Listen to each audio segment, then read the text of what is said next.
joined by Dr. Victor Shale from the Independent Electoral Commission, the Deputy CEO of the Commission. Dr. Shale, welcome to FullView. Thank you, Lehana. We are blessed to join you this afternoon. No, we are actually grateful, because we are fast-growing publication. So we thought it's prudent, to afford the Commission an opportunity just to come and interact with our audience, given the fact that we are just few days away to the local government elections in November. So this means a lot to us and our audience, and I thought it's appropriate just to give context as to what is the interview all about. So we will be just focusing on the readiness of the Commission heading towards the local government election. So if you could kindly just maybe give us a brief overview as to the state of readiness in terms of the elections itself. Fantastic. No, thank you very much. Maybe as an entry point to indicate that we require almost 2 years runway to the polls, meaning that preparations for the local government elections 2026 started already 2 years ago. Now, in terms of our readiness, some of the key things to deal with there are the logistics around the elections. This is important because then your viewers need to appreciate that elections are the biggest logistical operation in the country. Now, a lot of election material, the hardware that is required would have been procured and disseminated or distributed through the country and now at our different warehouses. But let me then fast track to where we are now. Yes. And maybe then the appropriate point to begin with is the proclamation. Yes. Which took place on the 7th of this month. Yes. The legal framework requires that the Honorable Minister of Corporate Governance and Traditional Affairs proclaims the election date of an election. The proclamation, in simple terms, is the gazetting of that day for polling. But it has consequences then for the election itself. When I started with logistics and everything, it's because we follow what we call an election cycle approach. Yes. Now, the proclamation effectively kickstarts what we call an election phase within that cycle. And what happens is that then on the midnight or on that proclamation day, the Electoral Commission then seizes the voter registration exercise. Yes. We close the voters' roll. Yeah. And effectively then, the timetable for that election phase gets in full swing. Yeah. What this means is that every single day is now accounted for within the timetable that the Electoral Commission would have published after proclamation. So there are several activities leading to the 4th of November that the Commission must religiously adhere to. So these are not negotiable dates unless of a force majeure. Yeah. So that is one of the consequences. But also that you are aware that there is an electoral code of conduct. Yeah. That is also now set in motion. Yeah. It is at the point of proclamation that the Electoral Commission now assumes full responsibilities to oversee the conduct of political parties and candidates. Yes.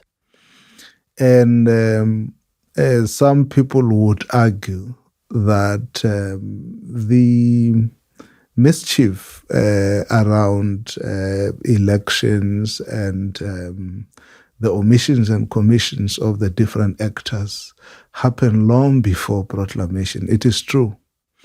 But our position is that, at least from our scheme, it's that when you then initiate or begin to take responsibility over the code of conduct framework, that code of conduct regime is inherently also a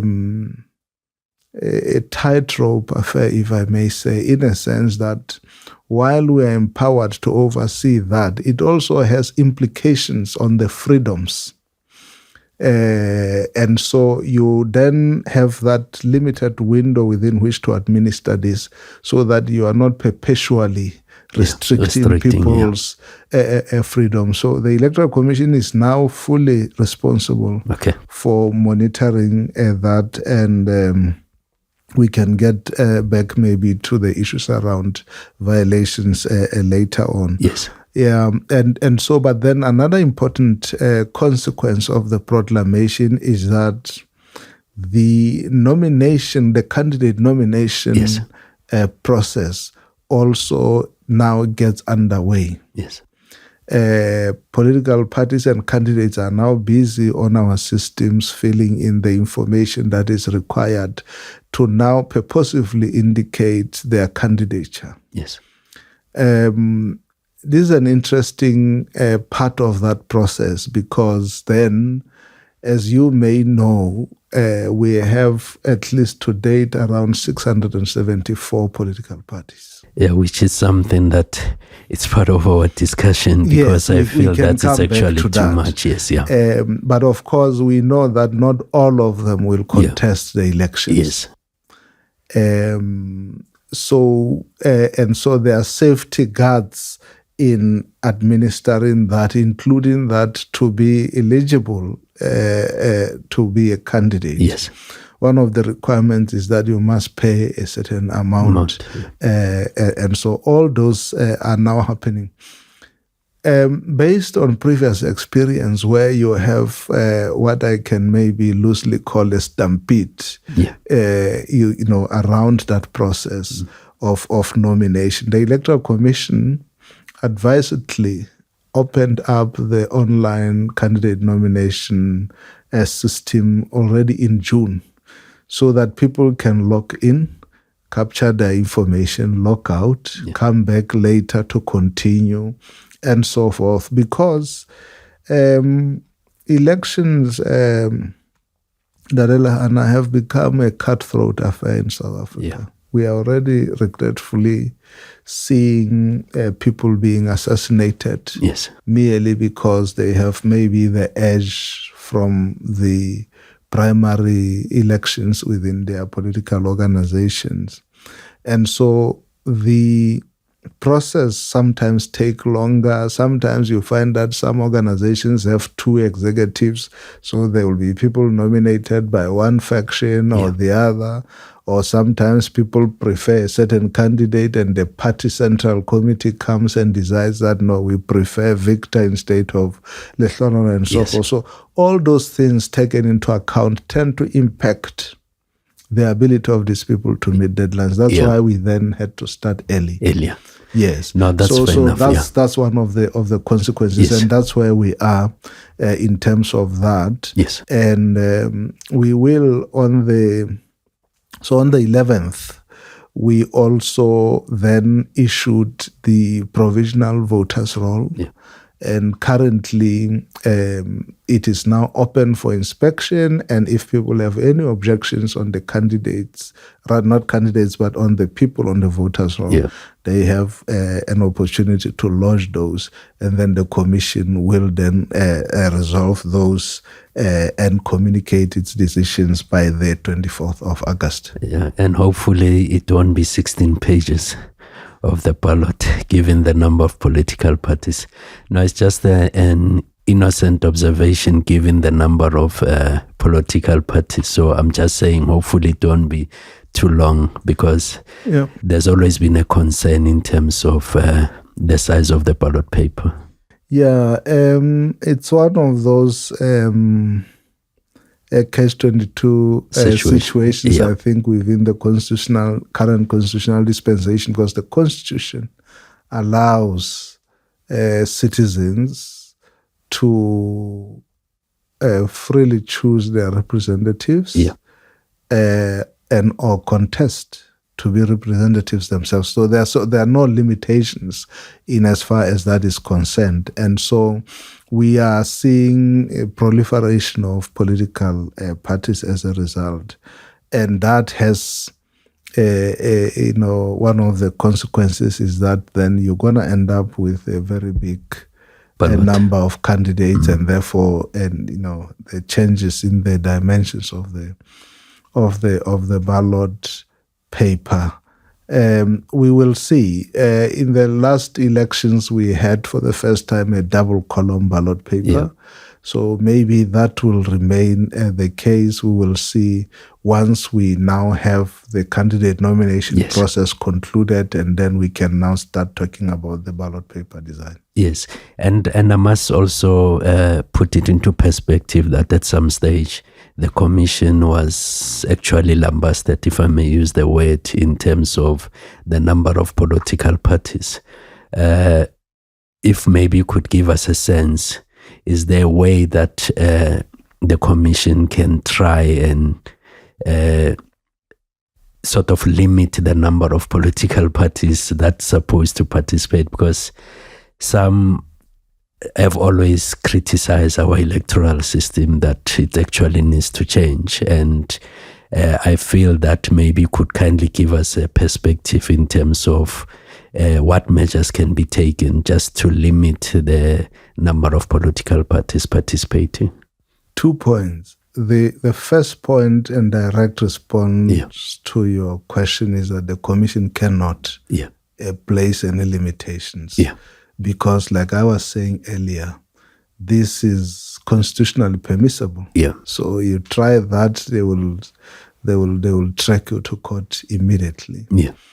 But the second point, which is for me also an important point, it's a national policy dialogue question. To say, what is the value addition of an increasing number of political parties? In other words, what is the balance, if you like, in terms of the number, the quantum of parties and the dividend? Because part of the challenges that we are facing as the commission is that we are calling on South Africans to come register, to come vote. The first question they ask us is, but why should we bother? Because what has this done for me? And, political parties are guilty of this or that. So that's a bigger, I think, discussion for the country to have, to say, at what point is it going to stop? Is it going to be laissez-faire as it is, or are you going to have some signposts to guide the process and make sure that you have maybe manageable number of parties, and then give the people that ability to choose from a limited number? Because then at the end of the day, the ideological purity that political parties have historically been known for has to a large extent been neutralized. You can no longer really be talking political parties and ideology. It's just a group of individuals who are mainly using political organizations as avenues for wealth accumulation, more than they being entities that are meant to respond to the livelihoods requirements of citizens. Which is justifiable, especially you look at local government. At this present moment, our municipalities are in disarray. the AG report is always painting a bleak picture. So it actually qualifies your latter statement in terms of what contributes, to the voter apathy, if I may use the word, given the current situation. But moving along, the commission has had 2 voter registration, and the commission has gave the nation feedback in terms of how the registration went through. But if you could kindly just give us an overall picture in terms of how the registration went, and is the commission happy thus far in terms of the logistics, in terms of the registration, as well as how people responded to the registration? Indeed, we are happy. We are encouraged that maybe going forward and with more effort, we are likely to harvest even more numbers. Yeah.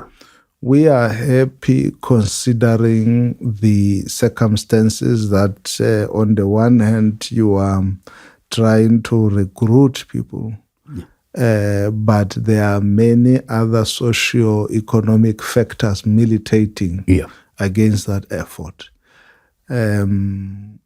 We recorded on the first weekend of 20 and 21 June around 2.9 million interactions. Yeah. This is interactions where people were either just checking whether they are still registered where they should, especially following the Municipal Demarcation Board exercise. But we also had in excess of 400,000 new voters enlisted on the voters roll. And then for the second voters registration a few days ago, 1 and 2 August, we registered around 1.7 million interactions again. Yeah. Now, the total sum of these interactions is just around 5 million people. But the net effect of that positive response has been that the Commission has been able to surpass the 29 million mark on the voters roll. Yeah. Now, that is very important because we have already surpassed the total number of the voters who were registered for the general elections in 2024. Yes. And this is also notwithstanding the reality that the Electoral Commission loses on average 34,000 people due to mortality every month. Our CEO likes joking that on a good month you lose around 25,000 people. So people are like, "But is there ever a good month when you're talking mortality?" But that's really just the reality that you have around 34,000 people dying and being lost on the voters roll. Yeah. Now then you may be then asking the question, so what is the game changer then? And for us, the game changer has been innovations that we put in place to lure more people to enlist on the voters roll. And one of those was to have, because ahead of every election, we conduct longitudinal studies that make us understand better the public sentiments, the attitude of the people in terms of democracy, elections, and so forth. And there's no gainsaying that the overall decline in participation in the electoral processes is noticeable among young people. Yes. So we had targeted interventions that sought to turn that around. Yeah. And our first point of call was to also target learners in high schools through the memorandum of understanding we have with the Department of Basic Education. We say once they turn 16, register them. Yeah. And that has been quite an interesting program, the Schools Democracy Program. But we've also had tertiary institutions campaigns where we also go to all university campuses and TVETs and the CETs to recruit students. We even enlisted some students within campuses to peer register. So that they can at least, relate with the issues that their colleagues were raising. So that was very successful. But not only that, the commission also introduced online voter registration. Now that became an instant hit with the young people, because they no longer have to be queuing at any place trying to register. They do it on their phones, on the phones and so forth. So that we saw an increased number, especially registered through that platform already. And lately, in the last weeks of registration, we also, to double up on trying to maximize on the registration process, we introduced WhatsApp registration. It recorded, I think, around, if I'm not mistaken, 114,000, I think, because it was just a couple of few days. So we now know that going beyond these elections, we're going to have really quite an interesting thing. And the commission also, to avoid any barriers, especially given the unemployment levels and the dire socio-economic conditions, also ensured that it provided zero-rated data for registration, so people could interact with the electoral system, the online voter registration, this thing, without incurring any cost. So we carried those costs. So those are some of the, I think, quite strategic interventions we put in place for purposes of this. And then there's many other, especially stakeholder engagement initiatives that we embarked on, reinforcing, you see, we have sort of adopted a strategy of reinforcing what has worked before and what didn't work. And then also expanding new horizons into spaces that we haven't been before.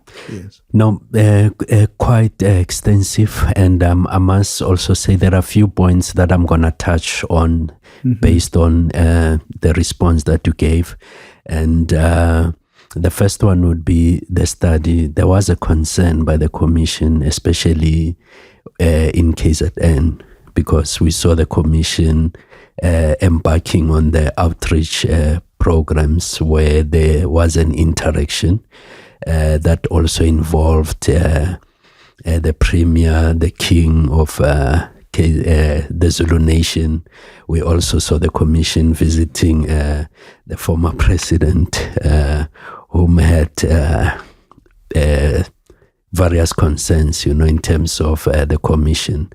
And I just wanted to get a sense as to, did it yield positive outcome, the visit to KZN, in terms of addressing the concerns that came across the study that the commission had? Yes, I think maybe for the benefit of the viewers is to just paint a brief picture of what the study revealed. And I want to say that globally, and of course now on the continent and indeed in South Africa, there has been a noticeable reversal of democratic gains. It's a global phenomenon.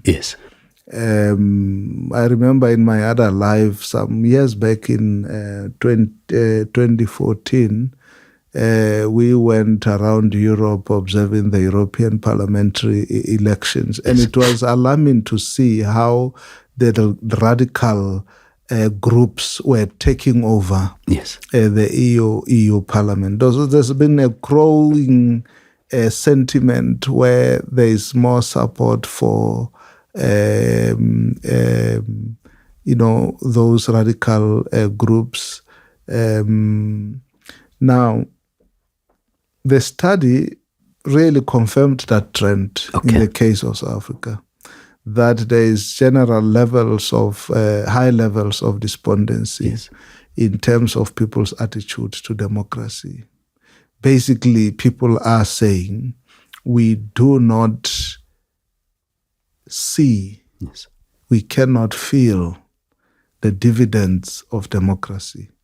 We keep participating in the elections, but there's nothing to show for it. Of course, there is a debate to be had there also to say, does voting tantamount to democracy? Yeah.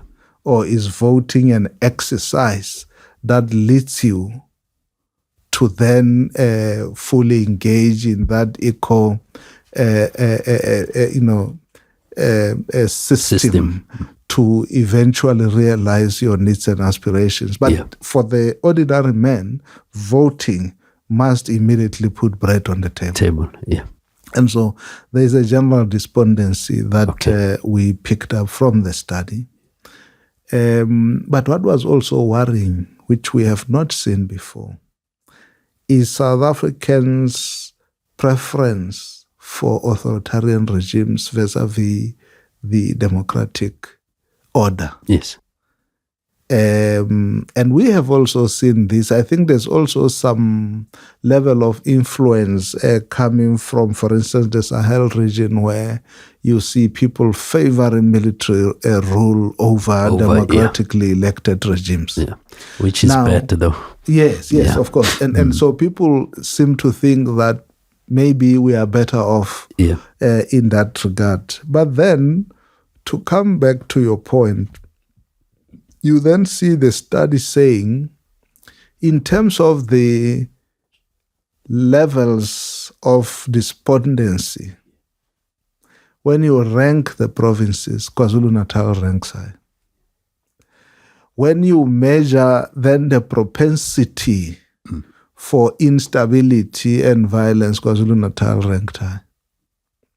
When you measure the sentiment on people's willingness to participate in the electoral process, you found that KwaZulu-Natal ranked high, followed by Gauteng across all measures. Yeah.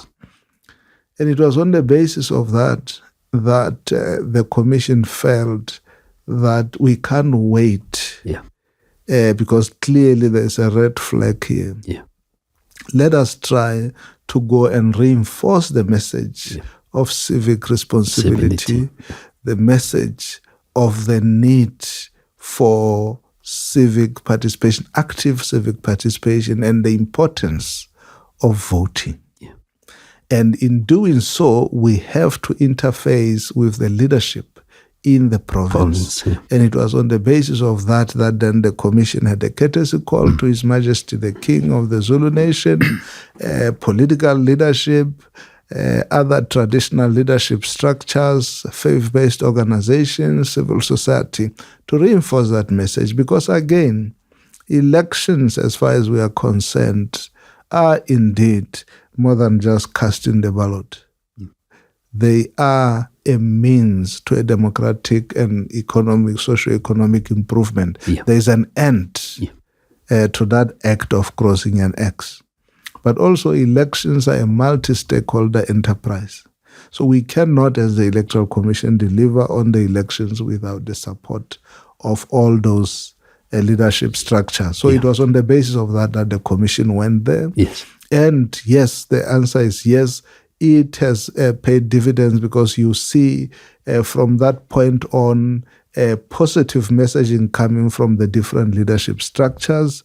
And if you then fast track to registration weekend 1 and registration weekend 2, KZN ranks up there in terms of the numbers of people who registered. So that to us says it's an affirmation of our intervention. And we continue to engage across the country. We have met with stakeholders in Gauteng. Yesterday the commission was in the Eastern Cape, and soon we will be in Mpumalanga. There there's still a long way to go to just reinforce that message, to make sure that we have collective responsibility to ensure that South Africans can participate in the country's democratic project. No, fair enough. And then the other point that came out of the explanation that you gave, it's how we saw a positive response from the youth, which boils down to the issue of, there was an instance where the commission went through an extensive consultation in terms of electronic voting. And there's always been different views around it. Some feel that it's going to disenfranchise millions of people. So I just needed to get a sense as to how far is the commission in terms of the electronic voting. Incidentally, the discourse around electronic voting dates way back to 2013. Yeah. So we've always been open-minded and ready to have a public engagement on that. Yeah. The national policy dialogue on electronic voting is continuing. Yes. We had a conference in a couple of, I think was it last year, I can't remember. And there were public submissions on the same, and we continue to engage. Okay. Is the country ready for electronic voting? Not quite yet. Okay. And my personal view is that it is due to different reasons. Among them is just the general lack of trust in technology. Yeah. Secondly, is that there is always difficulty when you try to introduce change. There are people who still believe that you need the physical spaces and rallies to demonstrate your support. And there are some who have a fear that the electronic voting might tilt the electoral economies of the electoral economies rather. So the debate continues. Okay. But here is the thing. I am not sure for how long this inevitable reality is going to be, pushed back. Because you see, already we have gone out and spoken to young people. We've registered them via their tablets, via their phones. So you're going to have some of them say, no. We want to vote where we are sitting. Why should we go there and there? Yeah. But also electronic voting, and the Commission has, even on the documents that it has issued through vast studies, we have tried to dispel the misconception that electronic voting is about internet-based processes. Yes. So we still need to at least find one another with those who are on the other side of the debate to say, but there's different modalities around this. Yeah. And if you think of it, we are already using digital technology. We are registering online. We are doing this already using technology. Yeah. We are already using the VMDs, and the VMDs operate both when there is internet and when there is no internet. And you don't see similar strong sentiments being expressed against some of these initiatives that we already have in place. So maybe it's just a matter of time, but we are quite open-minded.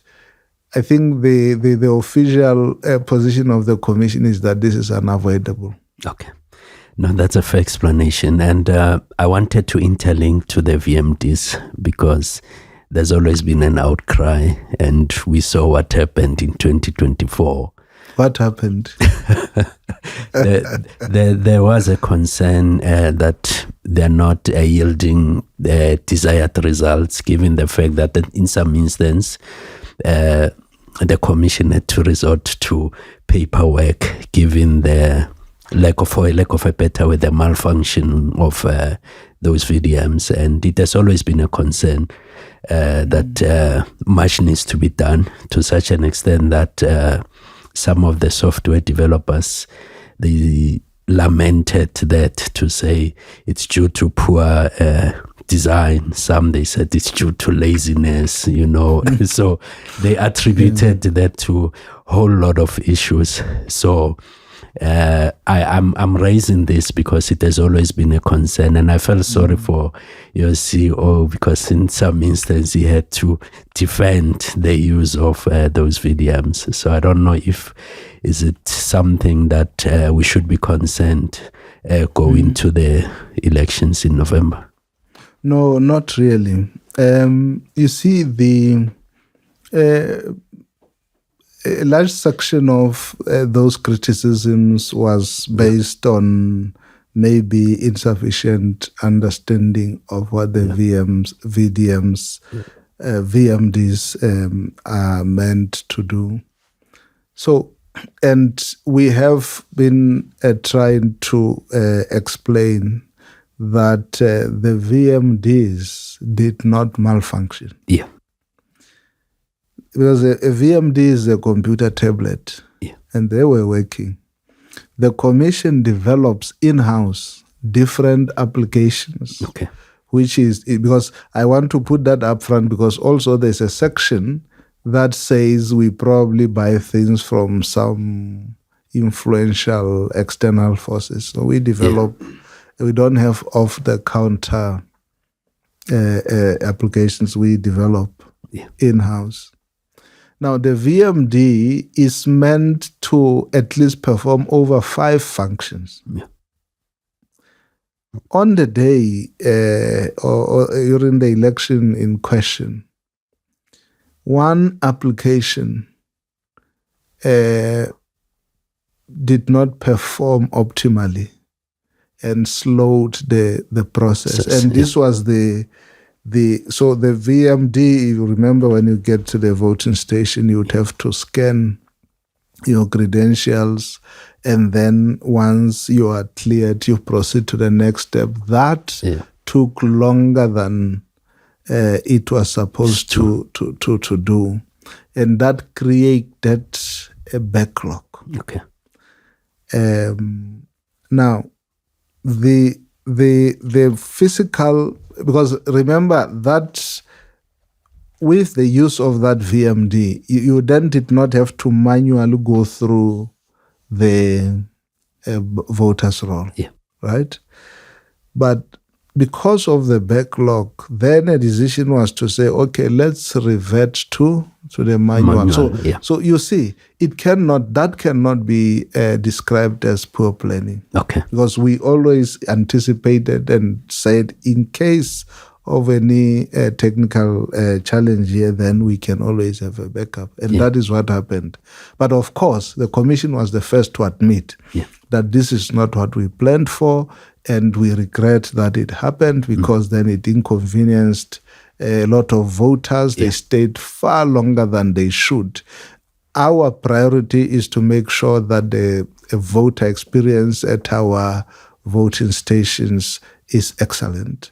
And that wasn't the case. And of course, there were instances where in some places, some voters then went away, only to come back later. Others went away and maybe didn't come back. So we accept that. And the commission has done a thorough review of the problem and put in place improvements.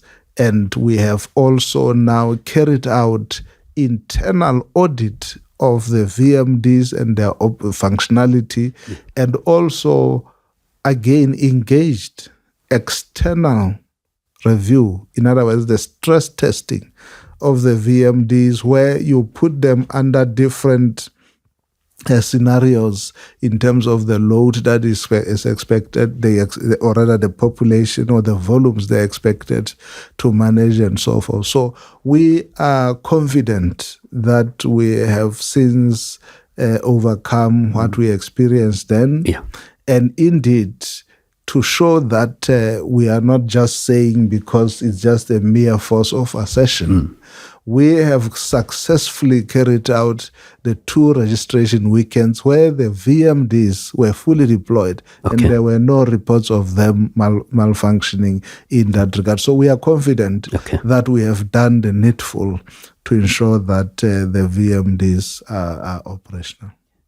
No, noted. And there's always been a concern as well in terms of the moving of ballot boxes. There's several incidents which some led to being a commission being taken to court to say ballot boxes are missing, they were found somewhere and all those things.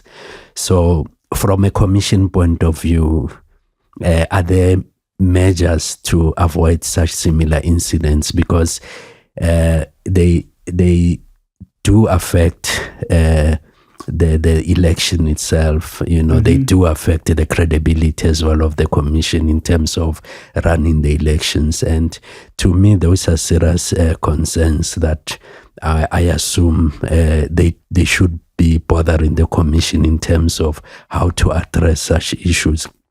They sure do. Yes. Are there any control measures to avoid similar incidents going forward? Absolutely. No, certainly. And again, this is one of those instances where the Commission has also come out clearly to own up where there are verifiable instances like the ones that you are referring, because definitely that is not part of the plan. I have said that elections are the largest logistical operation in the country. Yes. And you are then going to have some isolated cases. Such as those. Because also, again, remember, we employ staff that get engaged during an election period, and you have officials who are authorized to move these materials either as a rollout to the different points or roll back to the different points as per the process. So that movement is not necessarily illegal, because we've had instances where some politicians would say, oh no, we found this presiding officer or area manager, Lehana, with election material in their vehicle. In fact, what this has done is that also, in the quest maybe for transparency, some political or election actors have actually interfered with the operations of the Commission. Because you are a duly designated official to move the material with the police where required, and you find that people then stop and interfere. The importance of ballot papers, and again here I must state that up front, we admit that there would have been cases where maybe a ballot box fell off the vehicle or something like that, and we have in every instance reported those to the police, opened conducted investigations to just make sure that everything is okay. Now but there's also been a lot of disinformation. Unfortunately, we are in an era where the use of social media is pervasive, and people make money through disinforming the citizens. In fact, mindful of that reality, we've had to consistently infuse unique features in our materials so that we can distinguish between the materials that are legitimate and those that are photoshopped or whatever. So some of the videos that you would see circulating, you find that they are either old videos from past incidents, or they are completely manufactured. Because we can tell you the difference between the legitimate material and that which is fake. Having said that, let's go to the most important part of your point, which is the utility of the ballot papers, especially the signed, or rather the marked ballot papers.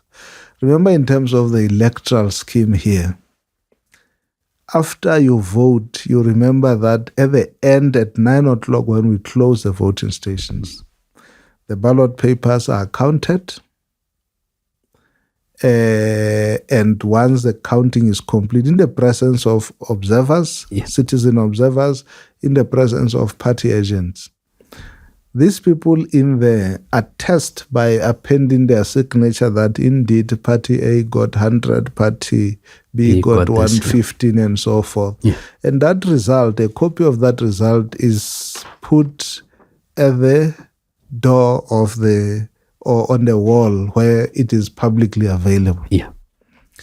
So then when the materials used and unused is then, but I want to focus on the used. Once it has been sealed accordingly and everything, and it is loaded on a vehicle, and unfortunately one of the boxes falls off maybe. It is unfortunate that then people, by mere force of assertion, want South Africans to believe that no, it is the IEC rigging the elections, without first checking to say, but this material is from which voting point? And do we have the results from that point? So, because remember, those marked ballot papers, from that point, what is their purpose? It's really just to serve as a backup in case there's a need to revisit the counting there. But the result is already known. So the idea that the IEC would rig the elections, it doesn't add up, because that which has been appended on the wall, on the notice board, or on the door there, has been signed to as true by those who were contesting the election in that context. So that's really, it's part of the misinformation. We learn all the time. We now know how to then counter this. We have also ensured that we develop a content, a civic, rather voter education content. We've also developed disinformation content that seeks to proactively demystify or debunk all these issues we are talking about. No, fair enough. And then the last point on the logistical point of it, we see you do allocate time when voting station will be closed, but you find in some instances there's still long queues. Eventually a decision has to be made. So I'm trying to understand as to, is it not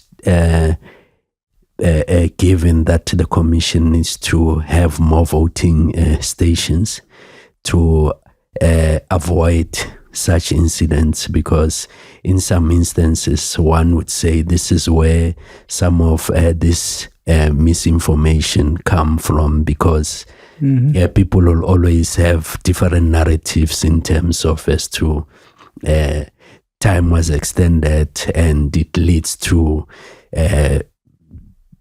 maybe issues with ballot boxes and all those things. So in short, what I'm trying to say is it not feasible, for the commission to say, maybe let's see how we can counter in terms of increasing a number of voting stations?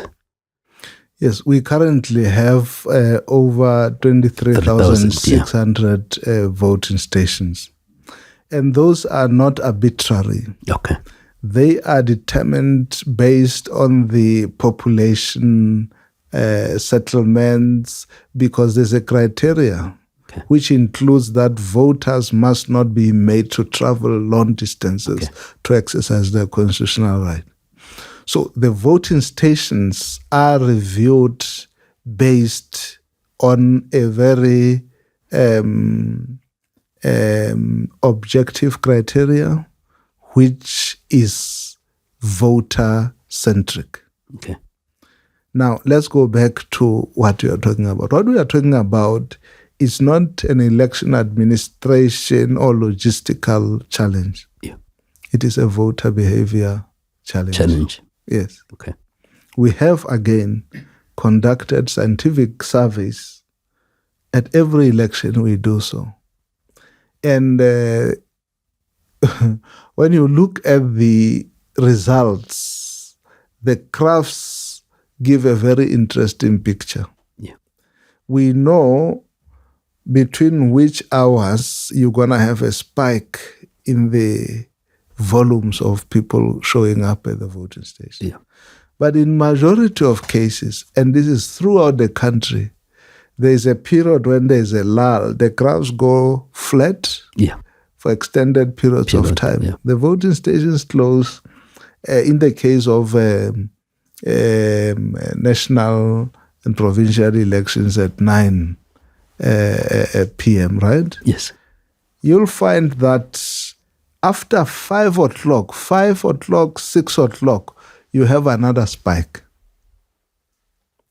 And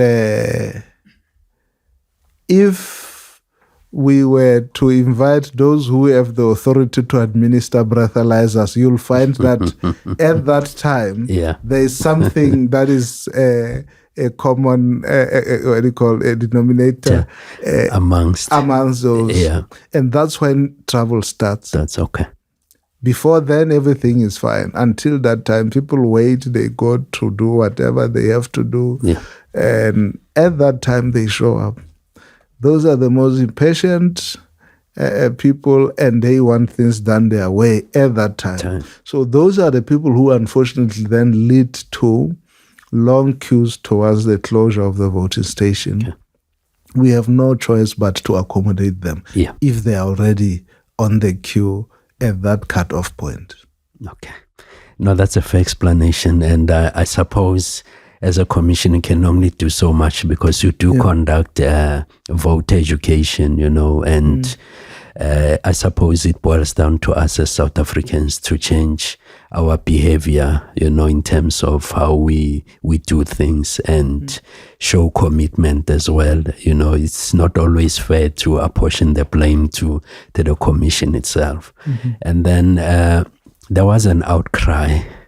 I know the matter is still before courts, but I thought just to get a perspective in terms of what happened in terms of the board. You'll bear with me, I forgot the actual name of the results board. Yeah, the leaderboard. Yes. Yeah, so such technical issues are bound to happen.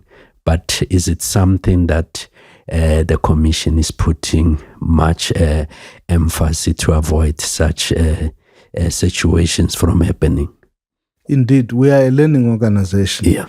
So after every election, we conduct debriefing sessions with our electoral stakeholders. Yes. And also internally different branches of the organization. And we then purposefully fix whatever it is that did not work well. That was one of the incidents that were really unforeseen. Yeah.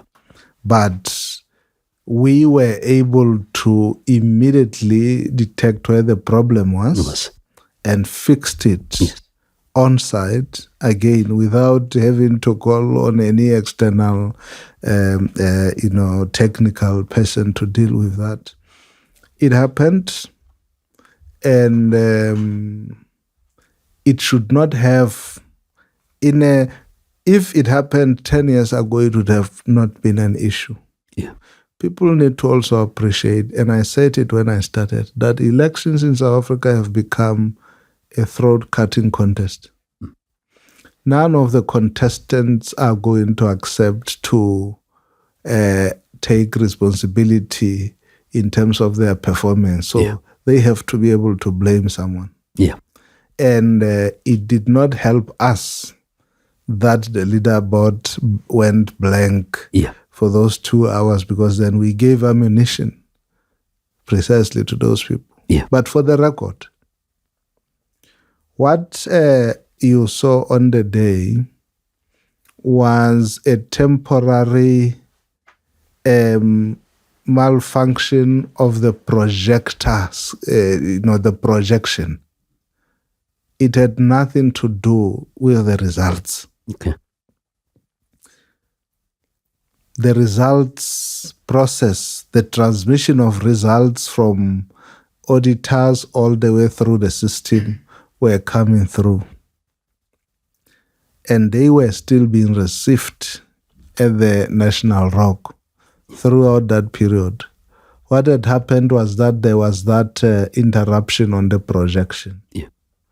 But remember that by the time you see that projection, a lot of work is happening behind the scenes.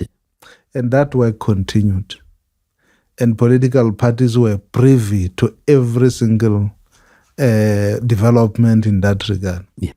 So it is not true that they were in the dark. Political parties are given API access to the results. People always get surprised when we tell them that the commission gets the result at the same time as those people and you guys in the media. Mm. So by the time these results are projected, you already know, because again, as FullView, you are going to approach the commission now to have API access. The media is given that. Yeah. So you receive them fresh from the oven before they are projected. Yeah. So if the screen goes off, it doesn't mean that it's like we work with PowerPoint presentations to make it a very simple thing. It doesn't mean if the projector flicks or goes on a hibernation mode, the presentation in the background had crashed or something. So people decided to say, no, the system crashed, this and that. But the reality is it was the projection. Yeah. Which was, of course, a result of a human error on our side, and we've owned up to it. That the results, the projection is the alternation, the numbers, the updates are given at a particular interval. Yeah. And the teams then realized that there was the intervals were no longer sufficient. In other words, there was a need to tweak the time in the intervals to allow the updates. Yeah. And so in the back end, as they were working on that, then somebody omitted to enable the projection to continue. Okay. So they had to go back to the back end because initially they also were not sure what is the problem. Yeah. I think naturally people feared for the West that maybe there's something much bigger. Yes. So it took them time to try to find out what is happening, and only to find that no. It was a human error. But it should not have happened, because then it creates exactly the same kind of suspicion that those the results who are believe. right. But did you take the opportunity when you visited the complainant, in this instance was Jacob Zuma, to explain thoroughly as to what exactly happened? Like I say, I don't want to dwell much on the issue given the fact that it's still before courts. My understanding is we're still awaiting judgment in terms of their complaint. But did the commission take that opportunity just to give perspective as to what exactly transpired on the day? No, the complainant, just I think for correctness, there were many complainants, and that would have been those who probably found that the results were not as favorable, so they had some excuse to make, and that of course included the political party. But I think the MKP issue was that they verily believe that they received more votes than those that were declared by the commission. In fact, they were even throwing around figures like 9 million votes of theirs missing and so forth.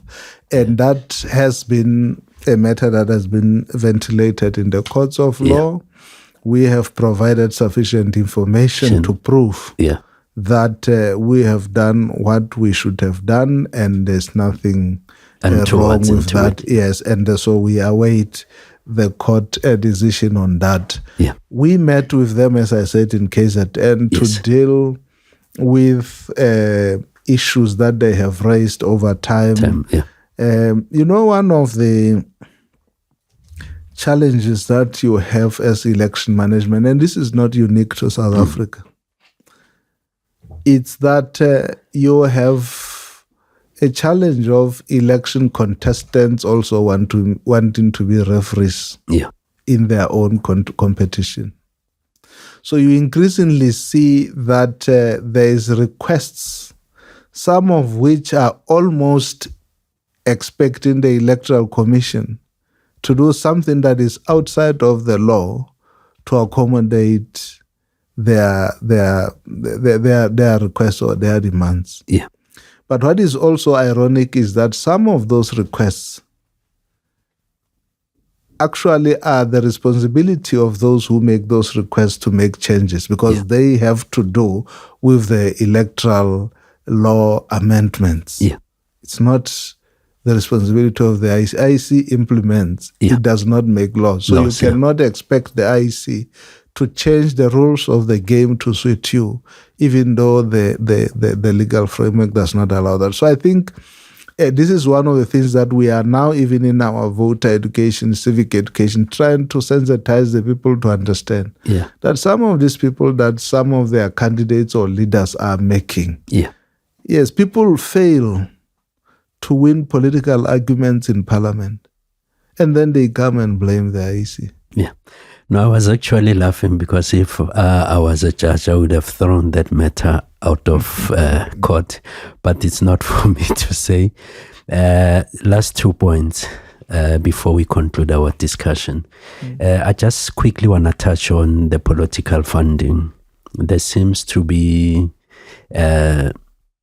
inconsistency in terms of political parties declaring their donations. And there was one typical example as well of Rise Mzansi about the donation that they had to try and explain exactly the discrepancy, which some of us saw it as a discrepancy. So I'm trying to understand from the Commission point of view, what more can be done to improve how the entire system has been working thus far? Well, indeed, I think it is important to also just appreciate that the political financing regime is a nascent process in South Africa. We are all learning. And so we have the duty to administer the funds as a parliamentary mandate, but we also have the duty to demand accountability, and that we do without fear or favor. But the challenges that, including the one that you raise, are better understood within a broader context of the political funding regime. I can assure you that cases such as that one, and it's not the only one, are being dealt with. It's just that sometimes it takes a little bit longer. There are also cases of parties which would have received funding, and those are now defunct. So it's questions of who then do you, if there is a need for accountability, how do you deal with those things? So the Commission is working around the clock to ensure that the resources bestowed in it are properly dispensed and also properly accounted for. But again, there is, either because of ignorance or maybe just utter mischief, an attempt to want to create the impression that the Electoral Commission has powers that it does not have. The Electoral Commission fully understands its mandate, and it is conducting itself within the framework of the law. Yeah. And for whatever reason, you find that they are those who then expect, first of all, the political financing regime in South Africa is not based on spending. Right? Yes. Yes, it's not based on spending. Yeah. And so to then say, no, you see, man, I see the Lehana party, man, it filled up a stadium, Mara. They are saying they only have 200,000, so you must. Yeah. It's not really. Yeah. It's now beyond us. If you want that, go to the legal scheme and make it such that we are able to do that, but we also have the capacity to do those. So I'm saying sometimes maybe it is ignorance, but sometimes it is a deliberate attempt to mislead the public, or even create the impression that the commission is not doing its job. Yeah. No, that's fair enough. And then is the commission at liberty to disclose or tell the South Africans how much is given to the political parties? It's public record. Yeah. You can actually just right now after this interview, go to our website. We provide regular reports. You know, that's the one thing, Lehana. I have over 20 years worked in the elections sector in different parts of the continent. Yeah. I can tell you now that when it comes to accountability and transparency, the IEC has no match. IEC South Africa. Yeah. Not only that, we rank highly globally. If you want to test my statement, after this, go to the IEC website, go to the annual reports. If you want to know how much Mr. Mandaha earns, you'll find it in that report. Yeah. That is the level of disclosure. Everything is laid bare in those things. But as they usually say, sometimes when you put things in writing, people don't read. But everything is there. The commission releases records every now and then that shows who is, in terms of the funding of parties, who is donating to which party. It is disclosing how much money is distributed from the fiscus to which parties. Remember, there is a level of equity and then the rest is proportional. Yeah. All of that is there, right? All that information is there.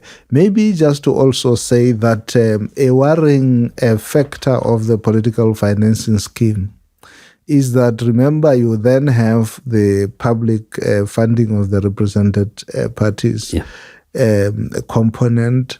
You also have these donations, whether in kind or cash donations. But remember, we also have the multi-party fund, which for me would have been an ideal vehicle for those who want to contribute to South Africa's electoral democracy. There, the uptake is very slow. Okay. There's only few constant contributors to that. Yeah. Other donors prefer to still directly fund the parties of their choice. So I think that's an area where even when you get an opportunity in the media, you have to try to push to say big corporates have a national responsibility to contribute where they can put money in that fund that can then be equitably distributed for a good cause. Okay. Because there is an intrinsic, coexistence now between business and elections and democracy, as the case can always be made in that way. No, Dr. Shale, I think you have touched much or extensively on the election timetable. I'm not going to dwell much on that. And I think you did clarify certain issues, which I think it will be beneficial to those who have an opportunity to watch our interview. And also you did give a perspective as to how far is the commission in terms of the elections. So as a parting shot, I just wanted to afford you an opportunity just to give the message to South Africans, given the fact that we are just, I think if I'm not mistaken, around 80 days towards the elections, as to what to expect and what the commission is working on closer to the elections. So that would be the last point that I'm going to ask you to do for us. Yes, I think the first thing is to again appreciate the patriotism that many South Africans have shown in turning out to register, utilizing the different platforms of the commission. And, registering is just part of the transaction. We implore them to please consider turning up in droves on the 4th of November to vote. Yes. Because, as I said in the beginning, elections are not an end in and of themselves. They are a means to that end. So people have to think of the country that you can only have a functioning country if its democratic processes are working, if its democratic institutions are functional. Yeah. So some of the aspirations for employment, for this and that, can only be realized if we all put a shoulder to the wheel to make sure that we have a functioning democracy. Okay. The Electoral Commission will continue to update the citizens on the rest of the election process through our different platforms, and we also have a quite comprehensive media program across the different platforms where we will be disseminating information in line with the election timetable. Okay. No, Dr. Shale, thanks for your time, for giving us an opportunity just to come and tell us how far the commission is. And one can only wish you everything of the best as we head into the elections. And once again, thank you. We really appreciate the opportunity and the time we have been afforded. Thank you so much. We thank you very much. We believe this is not the last. Most definitely. We are really happy and willing to avail ourselves between now and the elections. Okay. And certainly we look forward also to working collaboratively with you as we move towards 2029. Because remember, we only have just about half of the next year to mop up this operation and begin in earnest for the 2029 elections. So people keep asking, what do we do in between the elections? That's when we actually do the real election. Thank you. Okay. No, we really appreciate and we are humbled. Thank you so much, Dr. Shale. Thank you.